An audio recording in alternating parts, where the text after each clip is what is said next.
16 अप्रैल 2024 को छत्तीसगढ़ पुलिस को एक बड़ी कामयाबी हाथ लगी है।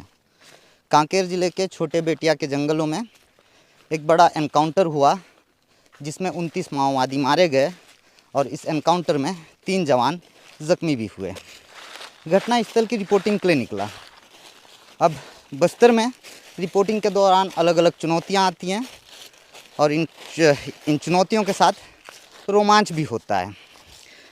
वो इस रिपोर्टिंग में कैसी चुनौती है, कैसा रोमांच है, बताऊंगा आज की इस रिपोर्ट में। नमस्कार, मैं मुकेश चंद्राकर हूं और आप बस्तर जंक्शन देखना शुरू कर चुके हैं। दरअसल ये जो बड़ा एनकाउंटर हुआ, इसकी ग्राउंड रिपोर्टिंग करने निकला मैं। निकलते निकलते मैं घटना स्थल कहाँ है, किस जगह ये एनकाउंटर हुआ, इसकी जानकारी जुटाने की कोशिश करता रहा। तो इस ऑपरेशन में शामिल एक पुलिस अधिकारी जो हैं, उनसे मैं चर्चा किया कि भैया घटना स्थल कैसे पहुंचा जाए। तो उन्होंने मुझे मौखिक तौर पर बताया कि आप कलपर गाँव है दादा, कलपर गाँव पहुंचिएगा, वहाँ एक खेत है, वहाँ अपनी बाइक छोड़नी होगी और फिर वहाँ से आपको पैदल चलना होगा। तो उनके बताए अनुसार हम आगे बढ़ने लगे। कलपर गांव से करीब कुछ दूरी पे 2 ग्रामीण युवक नज़र आए। उनसे हम पूछे कि भैया कल पुलिस के लोग पहुंचे थे, फायरिंग हुई, किस इलाके में हुई? उन्होंने इशारा करके बताया इस इलाके में हुई। हमने कहा बहुत बढ़िया, चलिए हमें ले चलिए। बच्चे घबराने लगे, लेकिन थोड़ा सा मान मनोबल के बाद वो आ गए। आते आते उन्होंने बताया कि पुलिस के जवान जो है उन्हें रास्ता दिखाने के लिए इसी रास्ते से ले गए थे और फिर वो घबरा गए कि भाई हमारे साथ होंगे, पुलिस या फिर नक्सलियों ने परेशान ना करें, इस वजह से वो यहाँ से निकल गए। अब समस्या देखिए, मुझे ये भी बताया गया कि खेत के पास जब आप बाइक छोड़ेंगे तो आधे से 1 किलोमीटर दूरी तक आपको पैदल चलना पड़ेगा पहाड़ी में। ये पूरा पहाड़ है। बताया गया कि इसी इलाके में वो एनकाउंटर हुआ है। अब किस जगह एनकाउंटर हुआ है, किस जगह वो 29 माओवादी मार गिराए गए, किस जगह पे छत्तीसगढ़ के इतिहास का सबसे बड़ा एनकाउंटर हुआ जिसमें 29 नक्सलियों के मारे जाने के साथ 3 जवान मामूली रूप से ज़ख्मी हुए हैं। इस घटना के बाद प्रदेश के उप मुख्यमंत्री और गृह मंत्री ने जवानों को बधाई देते हुए इसे पुलिस की बड़ी कामयाबी बताई और इसके साथ ही माओवादियों से चर्चा के लिए वही बात दोहराई कि हर परिस्थिति में, हर स्थिति में सरकार नक्सल संगठन से वार्ता के लिए तैयार है। वहीं विष्णुदेव साय जी का भी, जो प्रदेश के मुख्यमंत्री हैं, उनका भी बयान आया, उनकी प्रतिक्रिया आई। उसके साथ देर शाम देश के गृह मंत्री अमित शाह जी ने ट्वीट कर एंटी नक्सल ऑपरेशन में जवानों को मिली इस बड़ी कामयाबी के लिए बधाई देते हुए नक्सलवाद के जल्द खात्मे का दावा किया है। अब नक्सलवाद के खात्मे के लिए जो एंटी नक्सल ऑपरेशन चलाए जा रहे हैं, जिस तरह से लाल लड़ाकों को मार गिराया जा रहा है, तो जब तक घटना स्थल हम पहुंचते नहीं हैं तब तक बहुत सी कहानियां दब जाती हैं। तस्वीर जब तक सामने नहीं आती है और तस्वीरें झूठ नहीं बोलती। इस वजह से घटना स्थल पहुंचकर उसकी रिपोर्टिंग करने का एक अलग आनंद है और बस्तर जंक्शन के दर्शकों को संभवतः घटना स्थल की ऐसी रिपोर्टिंग देखना भी ज़्यादा पसंद आता है। इस वजह से हर घटना के बाद बस्तर जंक्शन के हमारे दर्शक कमेंट करिए ज़रूर कहते हैं, सर घटना स्थल की ग्राउंड रिपोर्टिंग ज़रूर कीजिएगा। अब ग्राउंड रिपोर्टिंग करने के लिए बीजापुर से 300 किलोमीटर का सफ़र तय कर पहुँचे हैं। अब उस जगह पे हम उस एनकाउंटर के साक्ष्य, फायरिंग के निशान या खून के धब्बे, इन सारी चीज़ों को तलाश रहे हैं। केवल मैं ही नहीं, रायपुर और कांकेर से आए तमाम जो पत्रकार साथी हैं आपको नज़र आएंगे, ये सभी जो है अलग अलग जगह तलाशने की कोशिश कर रहे हैं। सभी की निगाहें यही तलाश रही हैं कि भैया एनकाउंटर कहाँ हुआ है। क्यों तन्मय दादा? मुकेश भाई, मैं ये देख रहा हूँ कि किसी पेड़ पे गोलियों के निशान मिल जाए। अगर किसी पेड़ पे गोलियों के निशान मिल जाते हैं तो संभवतः वही जगह होगी एनकाउंटर की, उसी आसपास होगा। क्योंकि फायर जब भी होता है, आपने साथ में हम लोगों ने ये पत्रकारों की बारीक नज़र देखिए, कोई भी चीज़ ऐसी नज़र आ रही तो बड़े गौर से उसे देख रहे हैं कि भाई ये क्या है। नहीं नहीं नहीं नहीं है, नहीं है, ताज़ा नहीं है, ये ताज़ा नहीं है, ताज़ा नहीं है दादा, कल हुआ है ना, तो ये बिल्कुल ताज़ा रहता ना मामला। नहीं नहीं, पुरानी गोली नहीं पड़ी यार। तो पत्रकारों की बारीक नज़र से भी जो है ये चीज़ें छिप जा रही हैं। तलाशने की जद्दोजहद में लगे हैं। अभी तक तो ना बीजीएल दिखा है, हाँ ना खोखे दिखे हैं। जी, एक खोखा मिल जाए, हाँ खोखा मतलब हाँ, खाली बुलेट खोखा, का, बुलेट हाँ, का खाली हाँ, खोखा। हाँ हाँ, नहीं तो आपके दर्शक कुछ अलग समझ लें। उसे उसे उसे देखकर पूरी नहीं नहीं, मेरे दर्शक समझ जाएंगे, मेरे दर्शक बहुत समझदार हैं। वाह, आपके दर्शक आपके और मेरे आपके मेरे मुकाबले ज़्यादा समझदार हैं। आपके दर्शकों को अब बहुत देखिए 4 साधुवाद। फल मिल गया।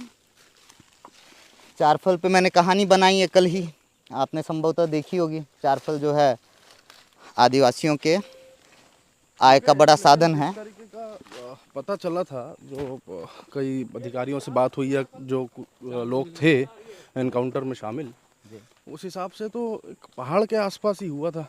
अब अपन एक पहाड़ क्रॉस करके खेत की तरफ जा रहे हैं। हाँ ऐसी ही जानकारी मिली, लेकिन अब समस्या ये है, ये है 4 ये 4 फल है। ये है 4 फल जो शहरी जीवन में बमुश्किल ही किसी को नसीब होता हो। और मैं पहले दादा की पहचान करवा दूं। दादा जुल्फिकार जी हैं, दादा एनडीटीवी के ब्यूरो हैं, मेरे बॉस हैं। नहीं, हम लोग सब साथी हैं, साथ में मिलकर काम पे निकले हुए हैं और जिस चीज़ की तलाश में हैं, क्योंकि हम लोग जर्नलिस्ट हैं, जी तो ज़मीन में क्या हुआ, जिस तरीके की नक्सली घटना हुई, जी अब इतना लंबा चलने के बाद निशान ढूंढ रहे हैं जी कि आखिर जो इनकाउंटर हुआ वो क्योंकि यहाँ पे ना तो कोई ट्राइबल है, अंदरूनी इलाके के लोग हैं, ना सुरक्षा बल हैं, तो ऐसे में वो स्पॉट कहाँ और किस तरीके की फायरिंग हुई, तो ये तमाम चीज़ें हम लोग सर्च कर रहे हैं। उसी दौरान हमें ये जंगल में 4 मिला और इसके साथ ही महुआ भी देखा। महुए की मादक खुशबू आ रही है। हाँ, अब क्योंकि महुआ इस इलाके के लिए तो ये कह सकते हैं ना कि आजीविका का साधन है, और जब उसका पेय पदार्थ बनता है तो अच्छी खुमारी के लिए भी काम आता है। वो बस्तर के आदिवासियों की परंपरा संस्कृति में निहित है, हर रीति रिवाज में निहित है, हर तीज त्योहार में, हर मेले मड़ई में जो है इसका सेवन करते हैं। तो दादा, आप जब बस्तर के पत्रकारों के साथ ग्राउंड रिपोर्टिंग पे निकले हैं, कितना मुश्किल लगता है कि हम जैसे मुख्यालय में बैठे हैं रिपोर्टिंग कर रहे हैं, ऐसे मत समझिएगा कि मैं तुलना कर रहा हूँ, कितना मुश्किल लगता है इस तरह की जब खबरें आती हैं, बस्तर के पत्रकार या आप जैसे आए हैं, कितना मुश्किल है, कितना चुनौती है और कितना रोमांच से भरा है ये सफ़र? मुश्किल तो बहुत है, लेकिन रोमांच भी शहरी जीवन से, शहरी पत्रकारिता से कहीं ज़्यादा है, क्योंकि आपको एक एक खबर के लिए बाइक से जाना, कच्ची सड़कों में चलना, जैसा कि हम ही अभी चल रहे हैं, ये खेत है, हालांकि अंदरूनी इलाकों का खेत है और मुश्किल से यहाँ पे एक आध फैमिली यहाँ पे रहती हैं, और ये धान की फसल रही होगी यहाँ पे, और इन खेतों के बीच से गुजरना, पगडंडियों से चलना, एक एक स्टोरी के लिए आपको 10-10 किलोमीटर पैदल चलना, बाइक से चलना। अब जैसे इस ग्राउंड रिपोर्टिंग के लिए आप भी जब निकले अपने ज़िले से, तो रात भर का सफ़र किया, बाइक से आए, फिर उसके बाद पैदल हम लोग खुद चल रहे हैं। मैं खुद ही रायपुर से निकला रात में और रात भर सफ़र किया, सुबह पहुँचे 5 बजे से बाइक से, और पैदल चल रहे हैं। 3 घंटे का वक्त गुजरने के बाद भी हम उस स्पॉट पे नहीं पहुँचे। तो इससे समझा जा सकता है कि कितना मुश्किल है, लेकिन चैलेंजिंग भी है, रोमांच भी है, क्योंकि हालांकि हो सकता है क्योंकि रिपोर्टिंग टाइम पे ना हो, लेकिन चैनलों में हम लाइव तस्वीरें यहाँ से ना दिखा पाएँ, लेकिन ये ज़रूर है कि डेफर्ड चीज़ें दिख सकती हैं कुछ देर बाद, जब यहाँ से हम बाहर निकलेंगे, नेटवर्क में आएंगे, क्योंकि आसपास 40-40, 50-50 किलोमीटर कोई नेटवर्क ही नहीं है। और ये कह सकते हैं कि इन इलाकों में जो लोग रह रहे हैं वो पूरी तरीके से प्राकृतिक अंदाज है उनका, ना नेटवर्क है, प्रकृति की गोद में है, जंगल में जो कंदमूल हैं उसको खा रहे हैं। और हमें ज़रूर लगता है कि विकास शहर में है, लेकिन ये प्रकृति के बीच में है। एक चीज़ मैंने, हाँ, सुकून, एक चीज़ मैंने नोटिस की यहाँ पे अंदरूनी इलाकों में कहते हैं कि गरीबी होगी, लेकिन इनकी जो झोपड़ियाँ हैं उनमें देखो कितना सुकून है, साफ सुथरी है। और ये रईसी शहर में नहीं मिलेगी। बिल्कुल, वहाँ तो क्या है, चार दीवारी में 400-500 स्क्वायर फीट में आपका घर है, और यहाँ पे एक परिवार का पूरा जंगल है, और वो सैकड़ों एकड़ में फैला है। आप गमलों में जो है पौधों को देखते हैं, जी। और वहाँ पे बोनसाई पौधे लगाते हैं कि ये अमरूद का है, ये इसका है, और यहाँ पे ये पूरा इलाका उनका है। जो मन करे कि महुआ है तो महुआ से जितनी भी रेसिपीज बनती हैं वो बनाते हैं, और उसका अपने जीवन में उपयोग करते हैं। चार है, इससे चिरौंजी निकलती है, इसके औषधीय कई सारे गुण हैं, वो नेचुरली इनको मिलता है। आप इसे अगर दुकान में ख़रीदने जाएं तो आपको बहुत मुश्किल से मिलेगा। नहीं मिलेगा, अब तो बहुत कम मिल रहा है, क्योंकि चिरौंजी का प्रसंस्करण केंद्र भले ही सरकार ने बना दिया है। सरकार कहती है कि ये वनोपज की दरों में वृद्धि किए हैं, लेकिन अब तक जो है ऐसी बाजार या ऐसी व्यवस्था इन आदिवासियों के लिए उन्होंने उपलब्ध नहीं करवाया है कि जहां जाकर ये उचित दाम इन वनोपजों का जो है वनोपज का हासिल कर पाएँ। यही एक वजह है कि चिरौंजी अब मार्केट में उपलब्ध नहीं है, ना ही आदिवासी अब चिरौंजी निकाल रहे हैं, क्योंकि चिरौंजी निकालना एक कठिन प्रक्रिया होती है दादा। बिल्कुल बिल्कुल, मैंने भी देखा है, क्योंकि जिस इलाके से आता हूँ उन इलाकों में चिरौंजी का उत्पादन उस इधर जैसे चार बोलते हैं, उधर पे इसको दूसरी भाषा में चरवा भी बोला जाता है। तो ये ज़रूर है कि प्रोसेसिंग नहीं होती है, और प्रोसेसिंग यूनिट भी नहीं है। और पहले के समय ये भी हुआ है कि बहुत सारे ऐसे लोग रहे, साहूकार लोग रहे, कि उन्होंने जो जंगल का बेशकीमती चीज़ें हैं उन्हें औने पौने दामों में ख़रीदा, और उससे उन्होंने तो पैसे कमाए, लेकिन अंदरूनी इलाके में जिस तरीके से उनको इसका दाम मिलना चाहिए, आदिवासी चले गए। आदिवासी, हाँ बिल्कुल, तो वो धीरे धीरे यहाँ से पलायन करते। और एक और संस्कृति यहाँ पे देखी कि लोग झुंड में नहीं रहते जी।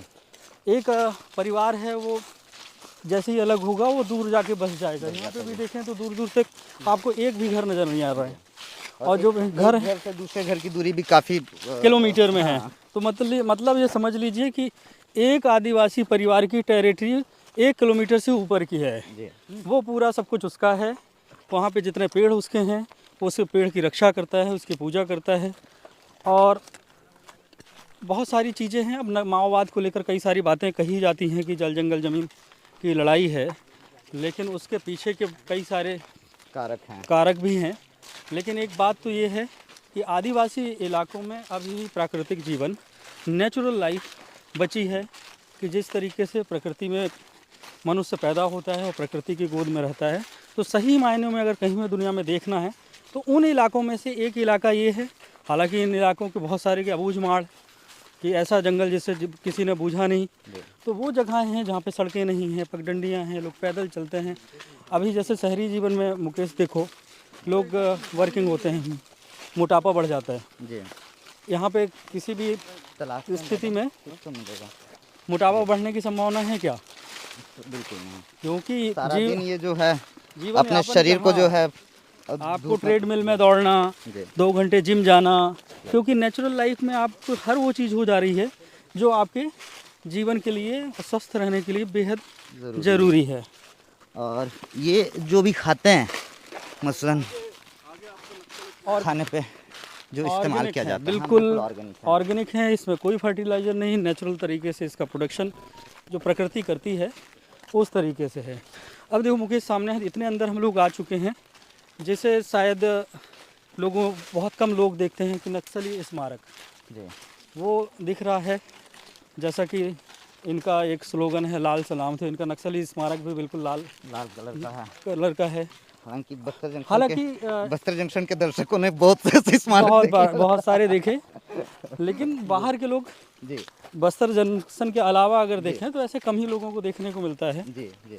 अच्छा, ये जो शहीद स्मारक है, तो कई सारे नक्सलियों के मारे जाने पर इसको बनाया जाता है या किसी एक की याद में बनता है, ऐसा कुछ? दरअसल कईयों दफ़े होता है कि एक साथ एक एनकाउंटर में 3 से 4 लोग मारे गए, तो उनकी याद में 3 से 4 लोगों के लिए बनाया जाता है। कामरेड नरेंद्र उर्फ रमन्ना को जोहार 7 दिसंबर 15 को सही 15 को शहीद हुए। मतलब ये 9 साल पहले की जो घटना हुई।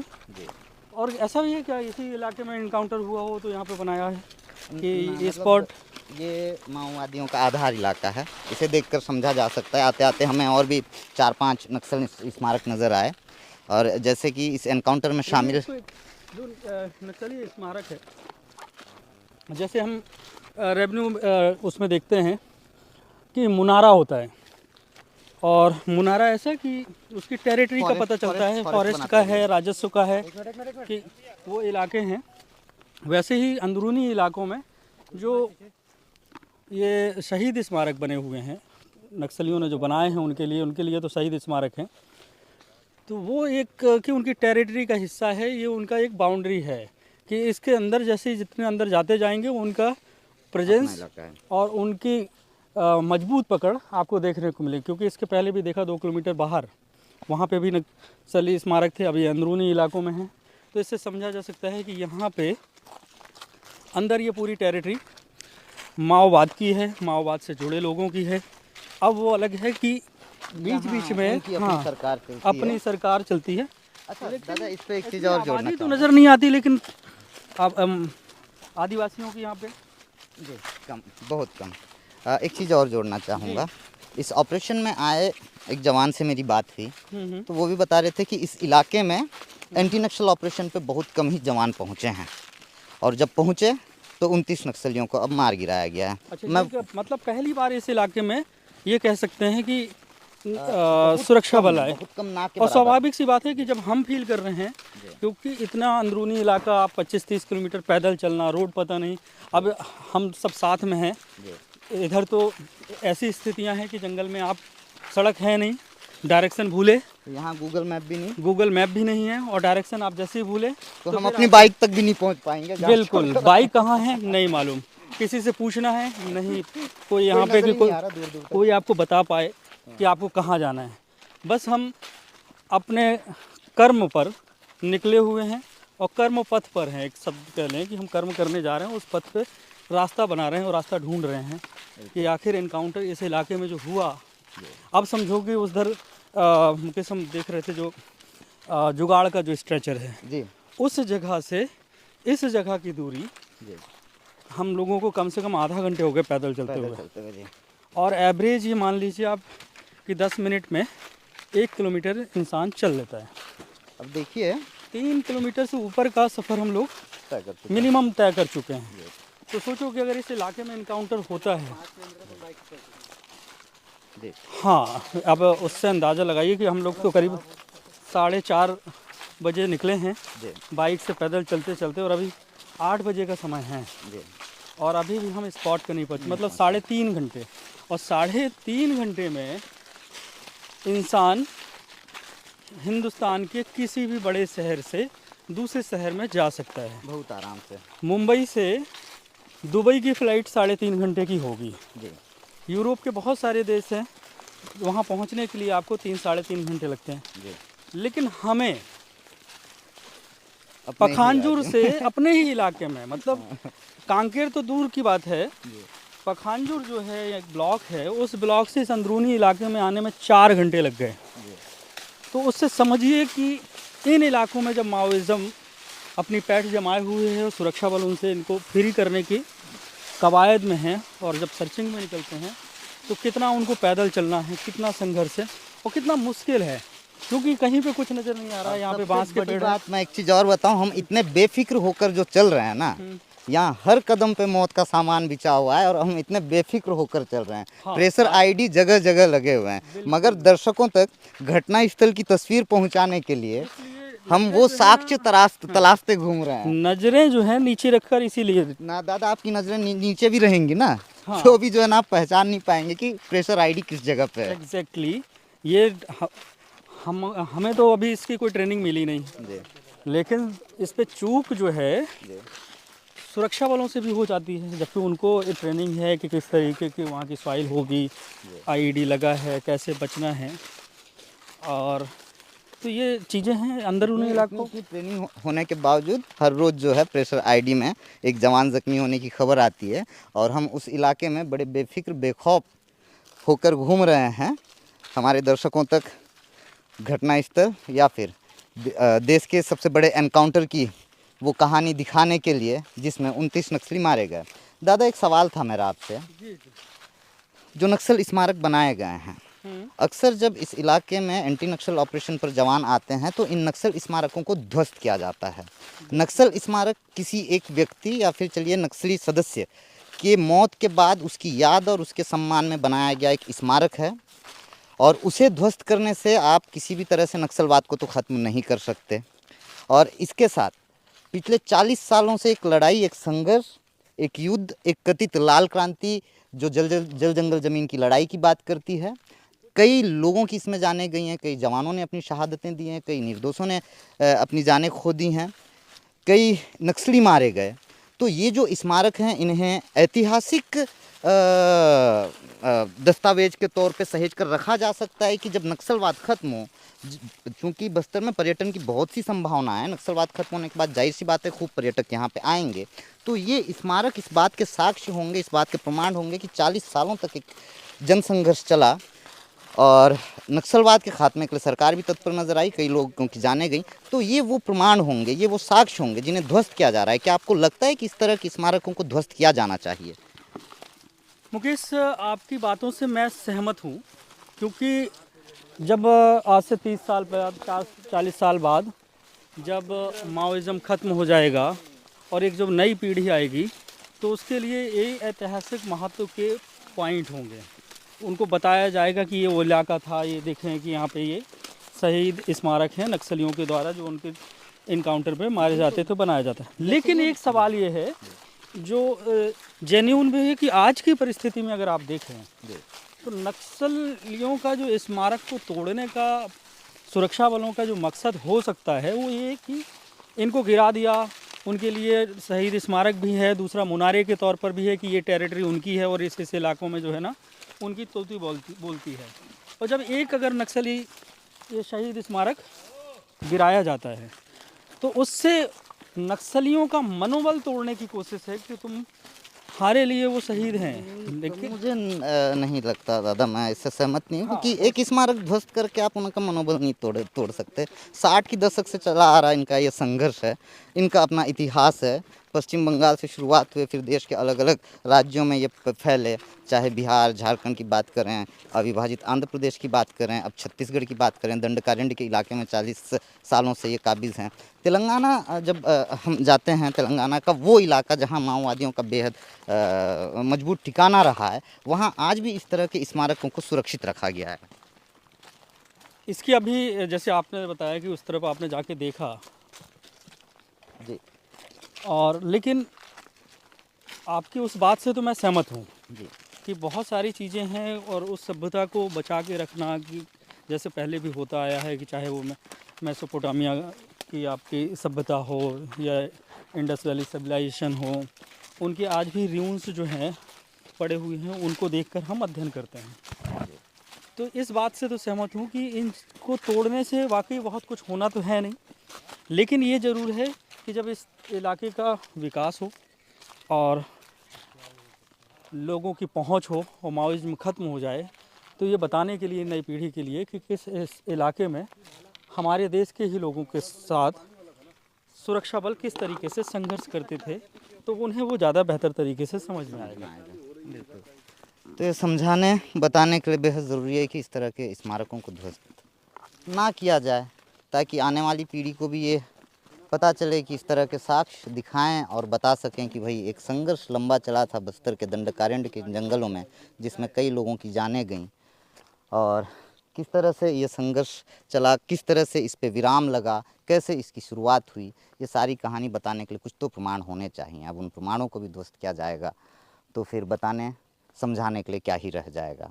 बहरहाल हम उस जगह को खोजने की जद्दोजहद में हैं जिस जगह पे एनकाउंटर हुआ है। घना जंगल है, बांस के जो पौधे हैं वो काफ़ी हैं, बांस का जंगल है, और काफ़ी देर से तलाश रहे हैं, मगर अब तक जो है हमें वो जगह नहीं मिला जहाँ पे ये बड़ा एनकाउंटर हुआ जिसमें छत्तीसगढ़ पुलिस को बड़ी कामयाबी हाथ लगी। तलाशते तलाशते उस जगह को मुझको लगा कि भैया बात करते हुए चलें, कुछ और नई जानकारियाँ दर्शकों तक पहुँचाएँ। इसी तरह से चर्चा करेंगे तो जाहिर सी बात है कुछ और जानकारियाँ हमारे दर्शकों तक पहुँचेंगी। तो कोशिश किया मैं, इस रिपोर्ट में लंबी बातचीत रही, चर्चा रही। संभवतः ये जानकारी जो चर्चा की हमने, ये जानकारी आपको पसंद आई हो। अगर पसंद आई हो तो इसे शेयर ज़रूर कर लीजिएगा। चैनल में नए हैं तो सब्सक्राइब कर लीजिएगा। धन्यवाद।